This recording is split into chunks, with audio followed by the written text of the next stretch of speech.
13 अप्रैल 1919 अमृतसर, जलियांवाला बाग। ये सिर्फ एक तारीख नहीं है, ये वो जख्म है जो आज भी भारत की आत्मा पर हरा है।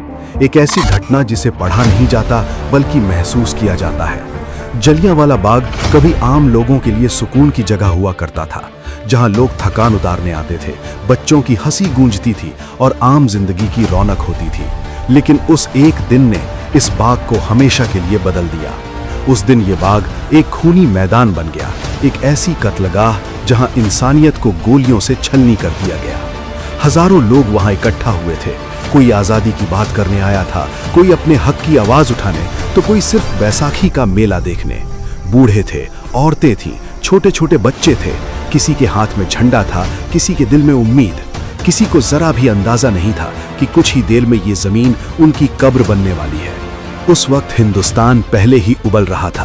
अंग्रेज सरकार ने रॉलेट एक्ट जैसा काला कानून लागू कर दिया था, जिसने भारतीयों की आजादी को पूरी तरह कुचल दिया था। बिना मुकदमे, बिना सबूत किसी को भी गिरफ्तार किया जा सकता था। लोग गुस्से में थे, लेकिन उनका विरोध शांतिपूर्ण था। अमृतसर में भी यही माहौल था। डॉक्टर सत्यपाल और सैफुद्दीन किचलू जैसे नेता लोगों को अहिंसा के रास्ते पर चलने की बात कर रहे थे, लेकिन अंग्रेजों को यह भी मंजूर नहीं था। 10 अप्रैल को इन दोनों नेताओं की गिरफ्तारी ने लोगों के दिलों में सुलग रही आग को भड़का दिया। लोग टूट चुके थे, लेकिन डर नहीं था। उन्होंने तय किया कि 13 अप्रैल को जलियांवाला बाग में इकट्ठा होकर अपनी बात कहेंगे।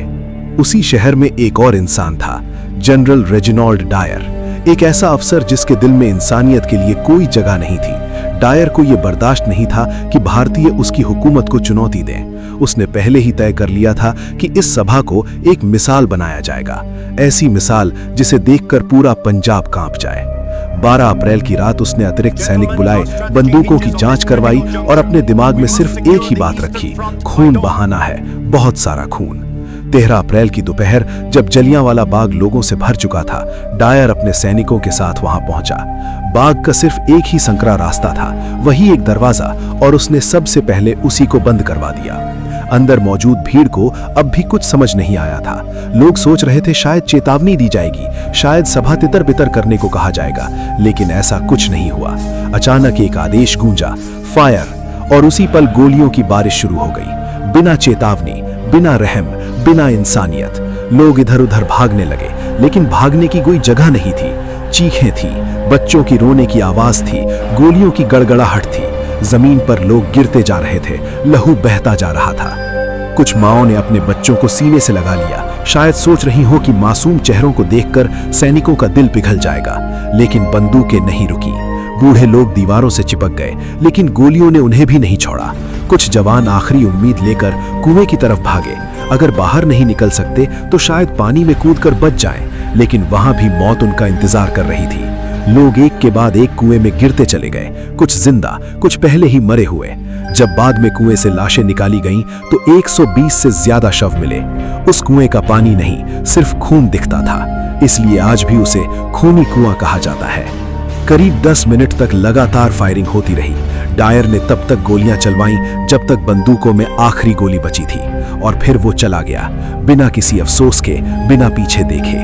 पीछे रह गया सिर्फ सन्नाटा, लाशें और घायल लोगों की कराहें। लेकिन अंग्रेजी हुकूमत यही नहीं रुकी। अमृतसर की सड़कों पर भी जुल्म हुआ। बेगुनाहों को रस्सियों से बांधकर घसीटा गया, इंसानों को जानवरों से भी बदतर समझा गया।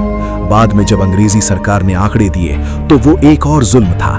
कहा गया कि सिर्फ 349 लोग मरे, लेकिन जो वहां थे, जो अपनों को खो चुके थे, वो जानते थे कि सच्चाई इससे कहीं ज्यादा भयानक थी। जांच के नाम पर हंटर कमीशन बना, लेकिन वो सिर्फ दिखावा था।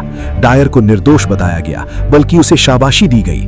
असली ताकत माइकल ओडवायर के हाथ में थी, पंजाब का गवर्नर, जिसने इस नरसंहार को जायज ठहराया। इन्हीं लाशों के बीच एक नौजवान खड़ा था, उधम सिंह। उसने अपनी आंखों से ये सब देखा था। वो बच गया, लेकिन उसके अंदर कुछ मर गया और कुछ जन्म ले चुका था, बदले की आग। उस दिन उसने तय कर लिया था कि इंसाफ होकर रहेगा, चाहे इसके लिए जिंदगी क्यों न लग जाए। अगले 21 साल उसने इसी मिशन के लिए जिए। नाम बदले, देश बदले, गरीबी सही, मजदूरी की, अकेलेपन से लड़ा, लेकिन अपने मकसद से कभी पीछे नहीं हटा। 1940 में लंदन के कैक्सटन हॉल में जब माइकल ओडवायर एक सभा में मौजूद था, उधम सिंह भी वहीं था, शांत, बिना घबराहट के। किताब के अंदर छिपी पिस्तौल निकली और गोलियां चली। वही आदमी गिर पड़ा जिसने हजारों मौतों को सही ठहराया था। उधम सिंह ने भागने की कोशिश नहीं की। अदालत में उसने साफ कहा, यह बदला नहीं था, ये इंसाफ था। 31 जुलाई 1940 को उसे फांसी दे दी गई, लेकिन उसका नाम हमेशा के लिए अमर हो गया। आज जब हम आजाद हवा में सांस लेते हैं, जब अपने हक की बात करते हैं, तो हमें याद रखना चाहिए कि ये आजादी किसी ने दान में नहीं दी। ये जलियांवाला बाग की मिट्टी में बहाए गए खून से खरीदी गई है। ये उन बच्चों, उन माओं, उन बूढ़ों और उन क्रांतिकारियों की कुर्बानी है जिनकी चीखें आज भी इतिहास में गूंजती हैं। जलियांवाला बाग सिर्फ एक जगह नहीं, ये एक चेतावनी है कि आजादी की कीमत क्या होती है।